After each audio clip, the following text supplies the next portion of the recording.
What's good? What's good? We are doing our reviews, and we trying to keep up on Fargo. Fargo season 4, episode 6.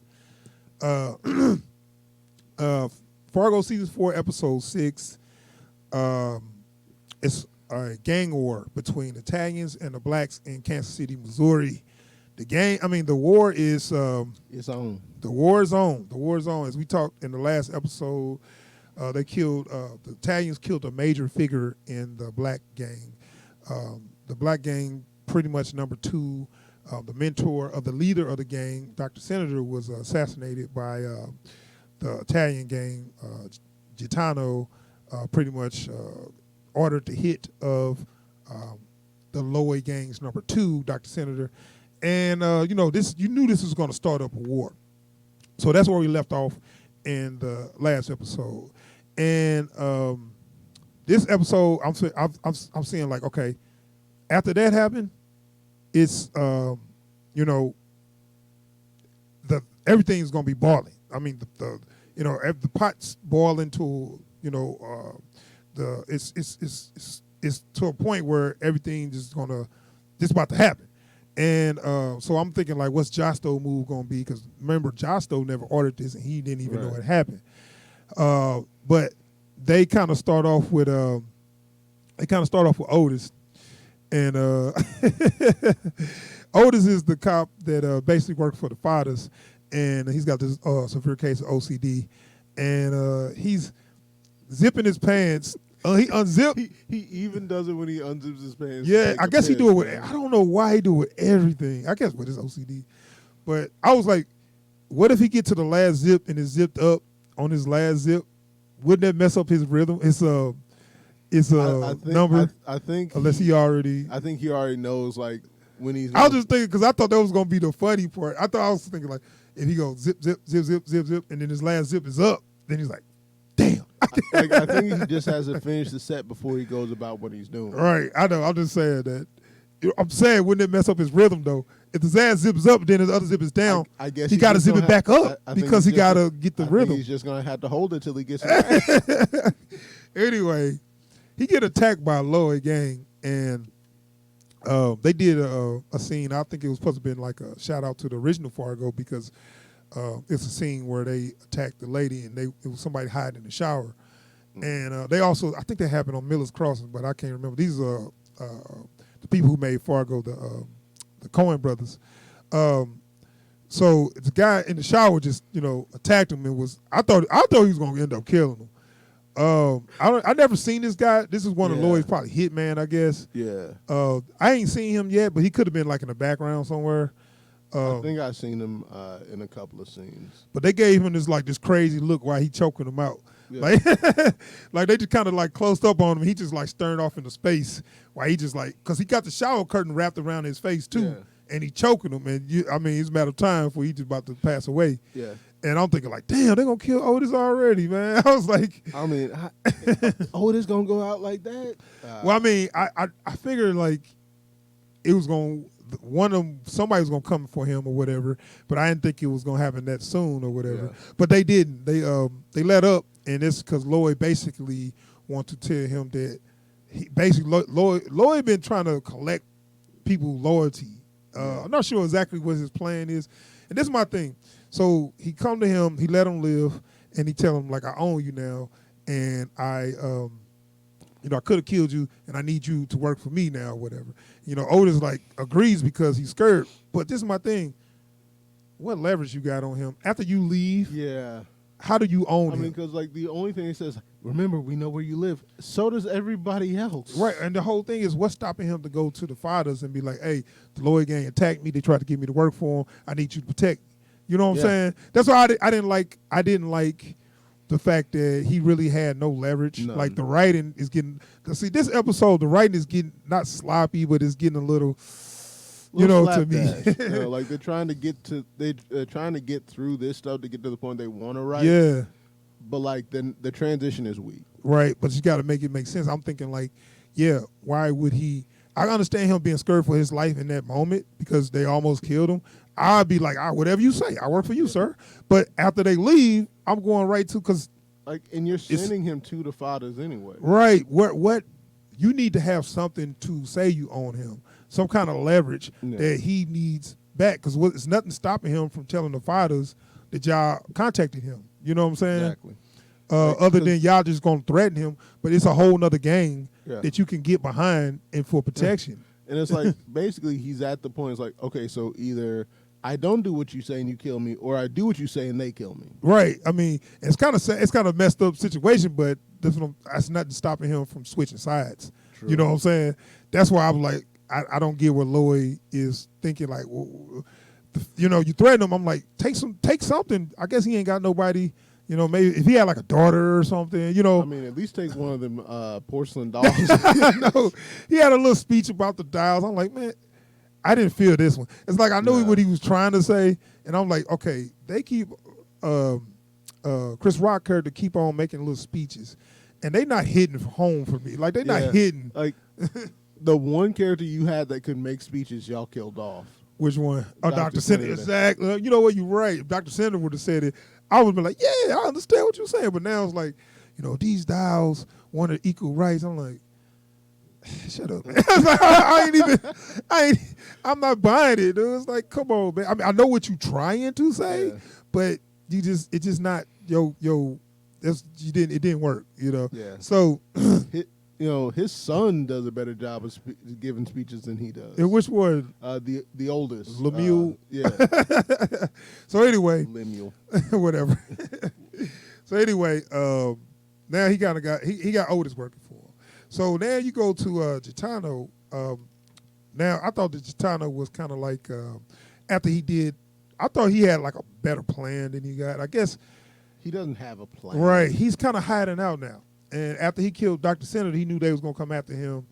And I thought he had a plan for this. I guess maybe he did, but now he's like hiding out. Maybe Justo hiding him out. See, that was the thing. I knew he didn't have a plan. Him and Calamita were just doing things. Yeah, I know. And I'm like, dude, why are you doing it?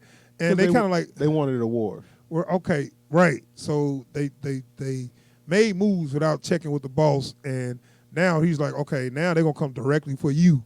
So he couldn't be at the main house they was always at. So they put him at a safe house or something. Yeah. I don't know. I'm not sure how the Lloyd gang found him, but they sent Swanee and Zamir. So this would kill me about this scene. They come there in their lingerie, and you know that somebody's after you, and a couple of I guess they was posing as prostitutes. Yeah, a couple of prostitutes just show up. Wouldn't you be suspicious of this? Yeah, like you didn't call for them, but then I haven't been written as an idiot, right? So. Around there saying you didn't call for them, and there's a couple prostitutes show up, and you don't. I don't know where the guns come from, but somehow Swanee and Zamira turned. Somehow Swanee and Zamira turned to Navy SEALs or something, because they taking out this whole house. Wherever they was hiding their guns, they have some guns. So Swanee is apparently Tonto now. Like she snuck around and climbed through the window. They made her a badass, and I'm like, okay, all right, whatever. They resourceful ladies, but they making them like they. Navy SEALs or something, because they took out a whole house full of armed men. That was a professional breach and clear. That's what that was. I know exactly. But see, we didn't get to see it, so I mean, I see the effect they was going for, but I didn't feel it because I just didn't think that would happen like that, and it was kind of like the whole. We see it from the point of view of Gitano, where he don't see it, he just see flashes and hear gunfire and know that damn, my men are being under attack. Or whatever, and he's waiting for them to come and get him. And how'd you like that scene? As we just kind of. I mean, it felt weird to me because like it made him look like he got a touch of shell shock. Yeah. Well, I didn't see he didn't look like he was scared, but he just kind of looked like he wasn't ready for this or something. Yeah. I don't know. But like, and I think that's the thing is like he wanted to get back into the war, but he had gone soft. Is how it feels to me. Right. Maybe. I don't know. I mean. Whatever, but like we said, the whole thing is Swanee and Zamira not supposed to be that goddamn good. With they had them like Navy SEAls, like you said, breaching clear a room, and they did this scene where I thought he was over for him. Yeah, they basically shot him and I guess the bullet grazed him, Yeah. and somehow it knocked him unconscious. Winged him on purpose. Where I'm like, guess. really? What are y'all doing? I was thinking like, is he dead? I thought he was dead. I'm like, damn, that's it for him, huh? I love how she checked if he was alive. She just nudged him. Yeah, he's still breathing. He's still breathing. But I'm thinking like, okay, why would he be unconscious if you graze with the back of his ear? Well, I mean, it cut a path along his skull. That'll do you. So unless he got a metal plate in his head, I'm calling BS on that. You know what I'm saying? No, that'll do it. You like a bullet that like grazed somebody's head like that. That's still a good deal of kinetic energy going into the head. All right. So. We'll give him that. Okay. I wish they would have came up with another way of knocking him out. It would have been better if they just cracked him with a shotgun. Yeah, if they would have just grabbed a bat or something and just hit him on the side of the head and he was out. Okay, I'll be cool with that. Anyway, so now the Lloyd got Gitano. I'm sorry. Yeah, that's the name. Yeah. You know I kept saying his name wrong. The Cannon Gang got Gitano. Yeah. You know. And so we go to Josto is now starting to make some plans. Now I was wondering what was Josto going to do once he find this out or whatever. I feel kind of sorry for Josh though. Why is that? It's like he been trying to find a way to get rid of his brother. Somebody, you know what? It's funny. I'm sorry, finish saying what you said. And he finally someone took his brother out of his way, and immediately. By the way, if you want this to go right, they say you got to make good with your brother. You're right. So what you talking about? What he talking about is he sent his number 2 away, and his number 2 just came back and said he just came back, and now he told him what they said in New York, and he said they said they're gonna help take out the Lloyd gang, or did they say help take? No, they said make it right with the Lloyd gang. Make it right. So they want. He was like, what that mean? Right. So like, because we think it the same way. Right. You want they mean take them out, or they mean make peace? What y'all saying? Look, however you do it. And also they said make it right with your brother. Yeah. You know, that's the only reason why they gonna mess with you or whatever. But I was thinking like this actually works in Josto's favor. You can take 2 birds out with 1 stone. Let them kill Gitano and say, hey, they killed my brother, so I couldn't. So well, now we got to take them out, huh? He said it up front. It's like, they said you got to make it good with your brother. They said try. Yeah. if those moolies kill him, I can't do nothing. And you know what? Josto got a good plan, but his only problem is he don't have enough loyalty. No. Because if everybody followed his orders to a T, he actually probably would win. Yeah. But every time he give an order, they always question. Yeah. Nobody just do it. Because you know? Everything is set up for him to make bank, but everyone around him, second guessing and making moves without a say so. Yeah, I mean, right with Gitano doing what he want to do, people questioning, So we got so basically one of his plans was to take out Lloyd's youngest son. I forget his name. I think Satchel, but I'm pretty sure he's gonna end up going by Mike Milligan. But yeah, to kill the kid and blame it on Gitano, and then if he figured like, well, once they kill him, they're gonna kill Gitano, and that's his plan basically. Yeah. And so the guy he sent to do it got kids of his own, so he felt uncomfortable with it, but he still was like, I'm gonna follow my orders or whatever.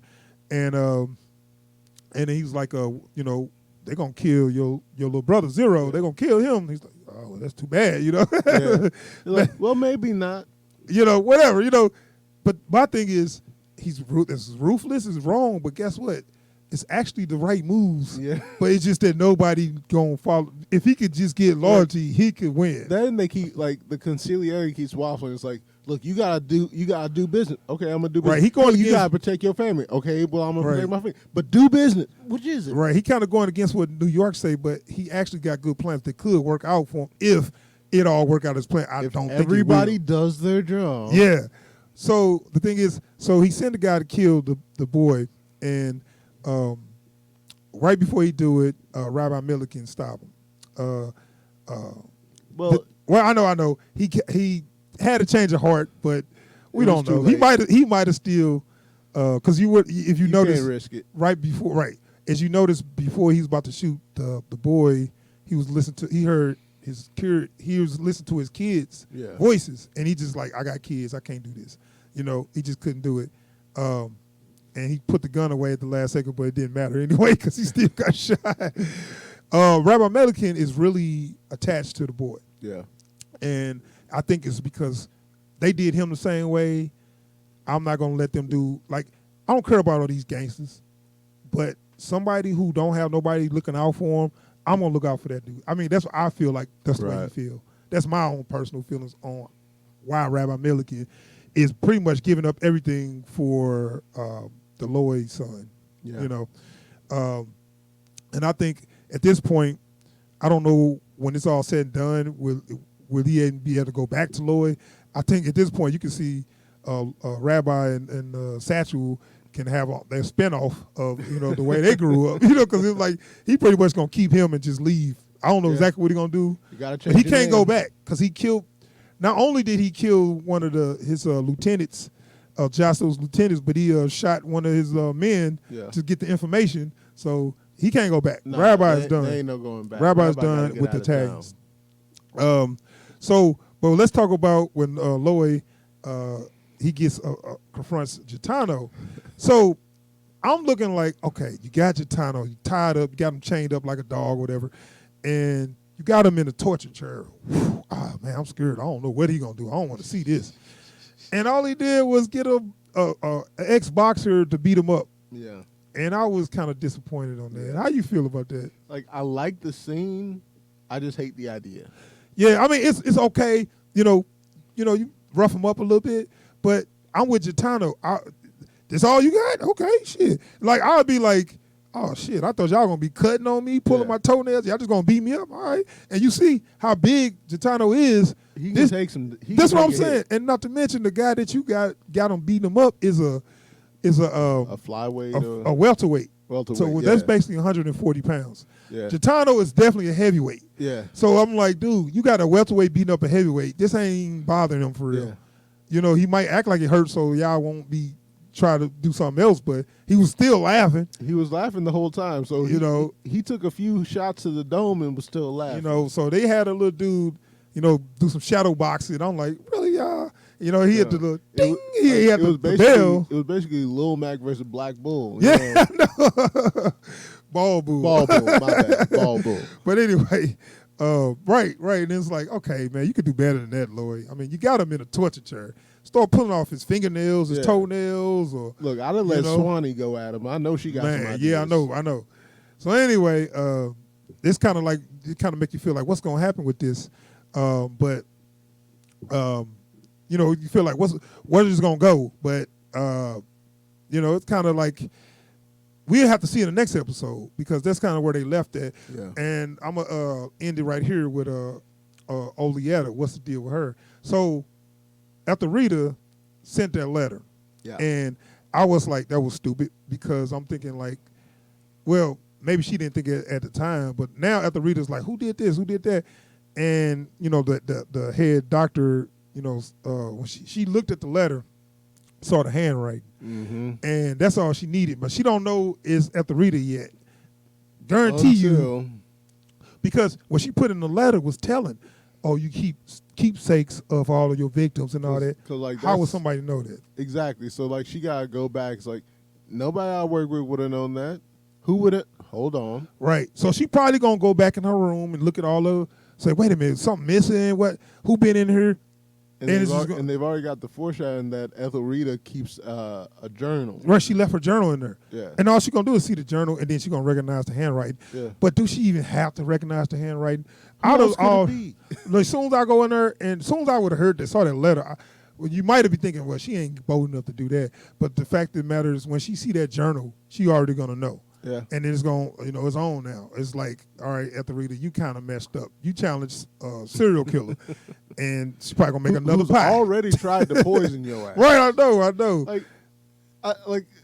Again, I feel like maybe when that comes to a head, maybe Zelmera gonna come for some revenge on her or something. That's her best bet. Call up her auntie. Yeah. Say, hey, she poisoned the pie, and she trying to get at me. Look, when Zelmera handle her ass. Yeah, when you're dealing with killers, you're gonna need a killer on your side. That's the only time. That's the only thing I can see coming out of this. But I don't know. This episode, I was kind of unsatisfied. I wanted more, but this is kind of like a in between episode. We're gonna get more on the next episode, so we're gonna end it right there because we got other stuff to do. But yes, it was a good episode, and look forward to our review for the next episode. So thanks for checking us out and subscribe to the channel. We are out of here. Peace.